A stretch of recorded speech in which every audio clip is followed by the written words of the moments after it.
Well, 3,000 kilometres later, I think it's about time I did a review on my Cinelli Superstar Disc frame. In the video, I'll show the build and what I think of the overall performance of the bike.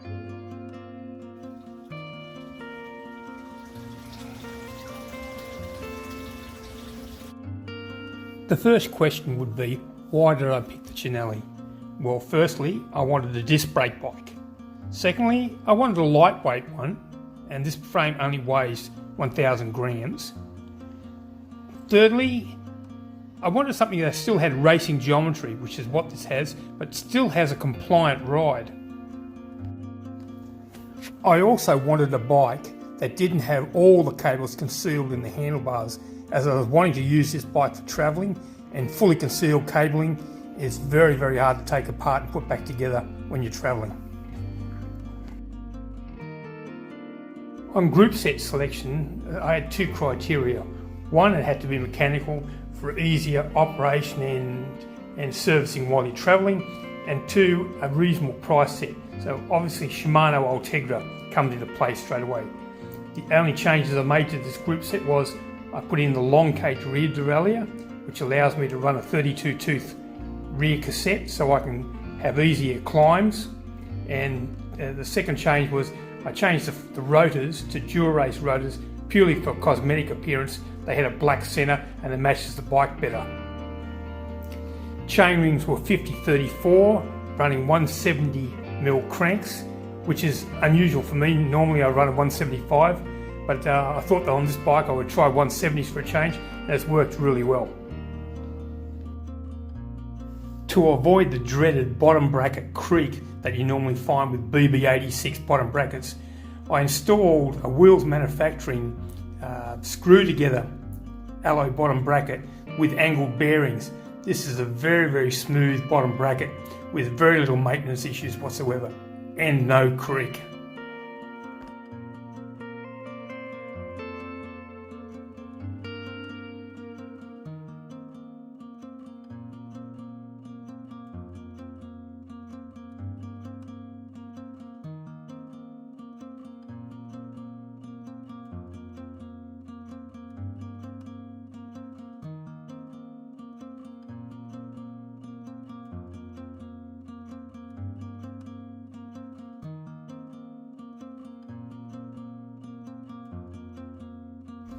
The stem was simply a Cinelli Dynamo alloy stem, and the handlebars I used were 3T Aero Nova bars. These are a very aerodynamic bar, and I like them because they seem to have an extra couple of spots to locate your hands, so you can move your hands around quite a bit so you don't get the numbness in your fingers.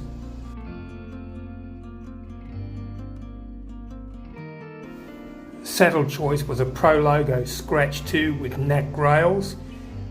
As with everybody, saddles are just a personal choice. Some saddles fit some people, some saddles don't.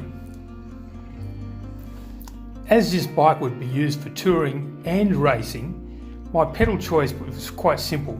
I decided on a set of Favero Asiomo Duo power meter pedals. These pedals are exceptional, very accurate, very easy to charge with the rechargeable batteries, and can be moved from bike to bike without any problems whatsoever.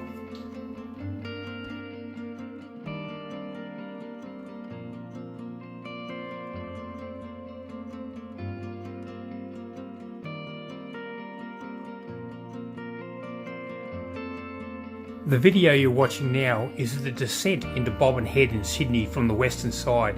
As you can see in the video, the bike handles extremely well.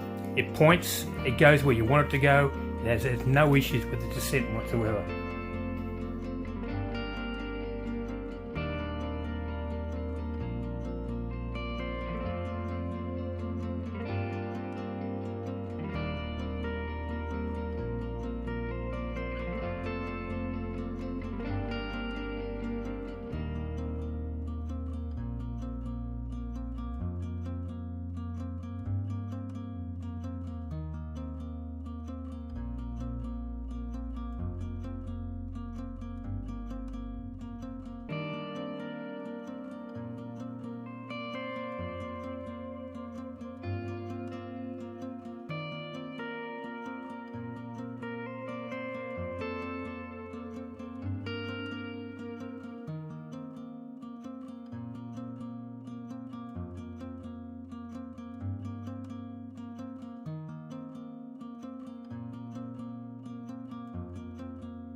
As for climbing, the bike is light and feels lively and responds very well to input through the pedals. It is a very good climbing bike as well as a descending bike.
I recently took the bike to the Chiang Rai Classic held in Chiang Rai in northern Thailand.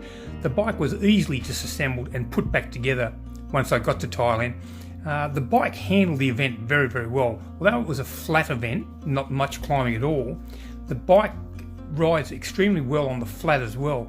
The 28mm tyres allowed the bike to glide along over any rough roads. And I managed to finish the event averaging 35 kilometres an hour for a 120 kilometre event, which is not too bad considering I'm over 60.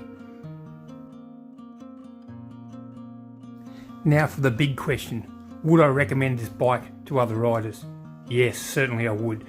It handles extremely well, it's light, it's fairly unique. You don't see a lot of them around, so you're not riding a generic frame that everybody else seems to be riding, whether in the big name brands or a Chinese copy.